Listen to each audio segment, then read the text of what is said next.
welcome back. This is Altcoin Disrupt, and my name is Zane, and I'll be your host today. So, guys, hit that subscribe button if you enjoy these videos. Hit that notification bell to get these videos every day because I'm doing a video on each cryptocurrency every day, and it's kind of crazy. It's kind of awesome, And today we'll be talking about Dash. Now, Dash is a supply of 10 million. It's extremely low. And it has the price is at 169 pounds. That's actually quite reasonable considering that the supply is so low. The max supply, however, is 18.9 million. So what is Dash? What is this cryptocurrency that I've heard so much about? I've never actually researched it, and this would be for the first time that I'll be researching it. And I'm actually fascinated to find out more about this. Dash is a privacy-focused cryptocurrency that processes transactions more quickly and cheaply than Bitcoin. It becomes popular in countries like Venezuela, Zimbabwe, where fiat currencies are experiencing extreme inflation. That's true. They are. Like Venezuela, Zimbabwe, it's crazy what their normal currency is going through. It really is crazy because the government has too much control over the money. And sometimes the government print way too much money, and money becomes less important. It becomes less valuable. It actually loses its value. It loses its importance because everyone has money.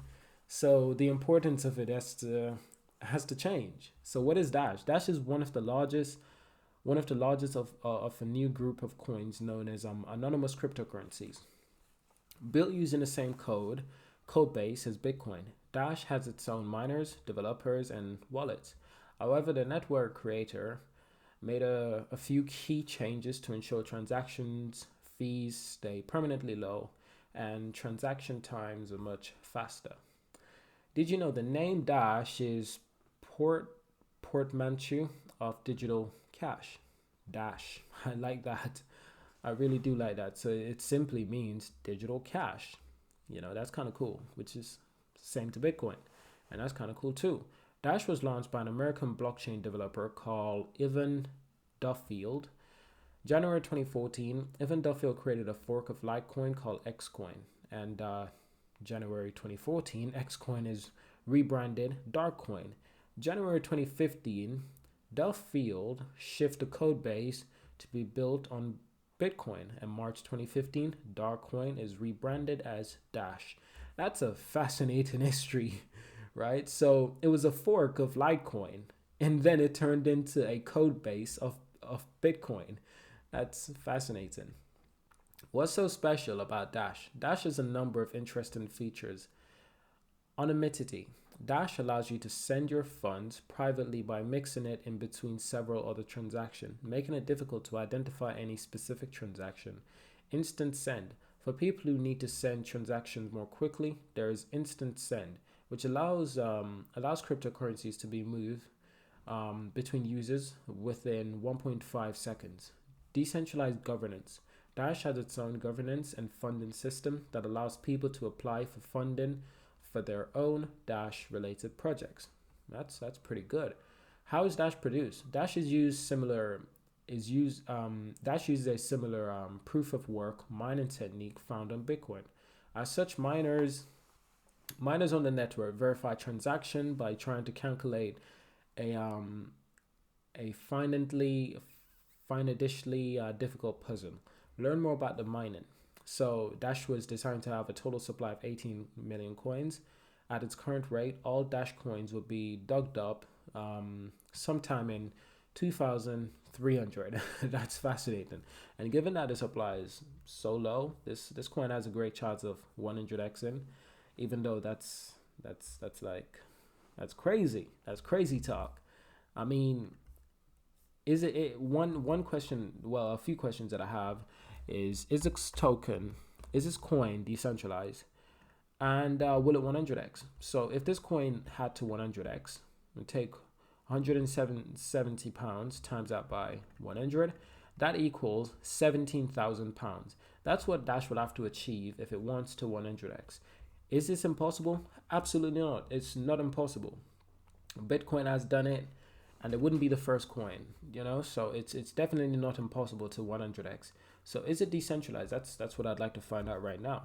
So Dash creator first started working on Bitcoin in 2011, but realized his idea wouldn't be accepted by the community. Hold on a minute. Dash's creator first started working on Bitcoin in 2011. Interesting. How does Dash work? Dash was built on the same code as Bitcoin that we already know. Um, One of the key changes in the type of nodes where on Bitcoin all nodes are equal, Dash has specific nodes called master nodes. Anyone can become a master node by holding 1000 Dash in a wallet.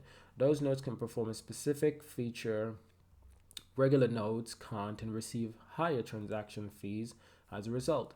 Additionally, master nodes get to vote on improvements to the network. On Dash, the average block mining time is 2.5 minutes, making 4 times faster than Bitcoin. That's pretty good. What can you do with Dash? So, at its most basic level, you can buy goods, services, wherever people accept the currency. However, one of the most interesting parts of Dash is the project is funded through its own crypto fund. In Zimbabwe, Kuva Cash, a Dash funded startup, is offering an alternative to the inflation crippled national currency. The Dash community has also funded Alt36, which provides a payment platform for legal cannabis. And remember, that says legal cannabis industry in the United States. Did you know Dash is becoming increasingly popular in Venezuela, where it has been instrumental in helping residents buy goods and services as the national currency's value collapse? And this is a good thing. So we're already seeing that cryptocurrency is helping countries like Venezuela, and this has been well known for the last few years, and it's actually a good thing. While Dash started out as a cryptocurrency in the U.S., the CEO sees its future in countries in other parts of the world, with more than 800 merchants accepting Dash payments in Venezuela. 800 merchants. Wow, that's pretty damn good.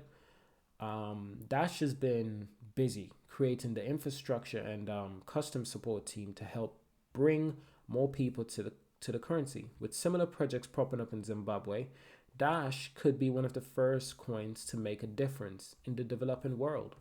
And this is so good for countries that have a struggling fiat currency problem, such as Zimbabwe and Venezuela. And Zimbabwe is well known for having money problem.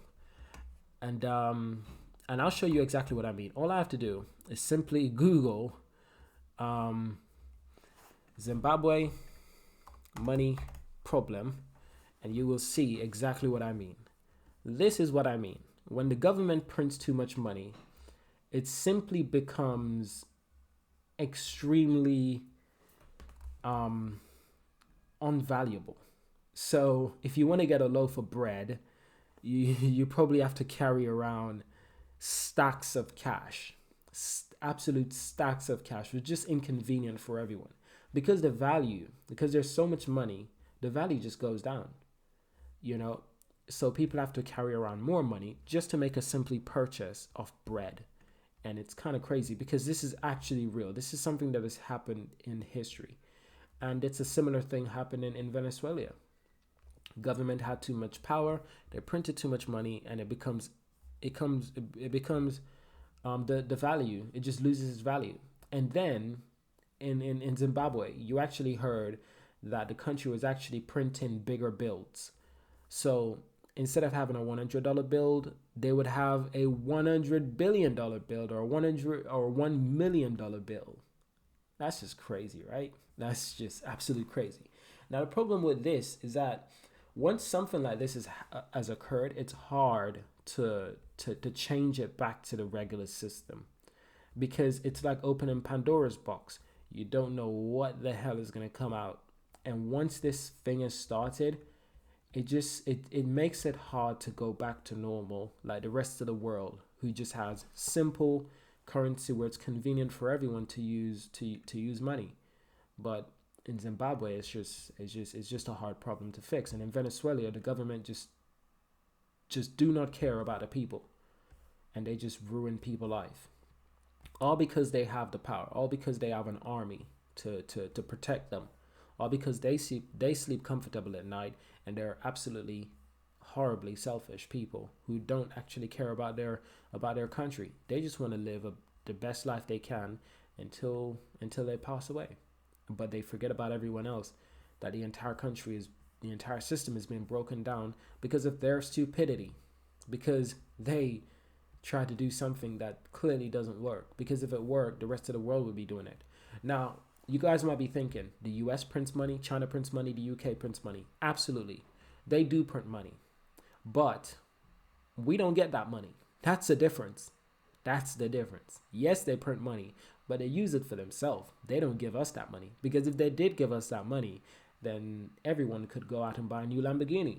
And Lamborghini would simply not allow it.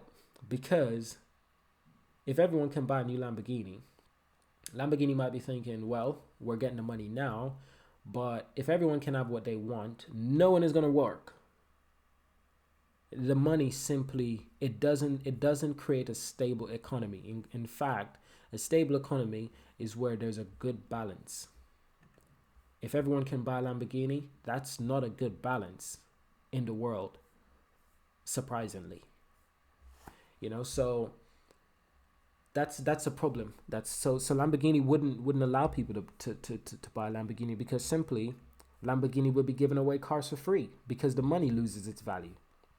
So even though £100,000 is still £100,000, it's not worth £100,000 anymore if it's so easily to be obtained.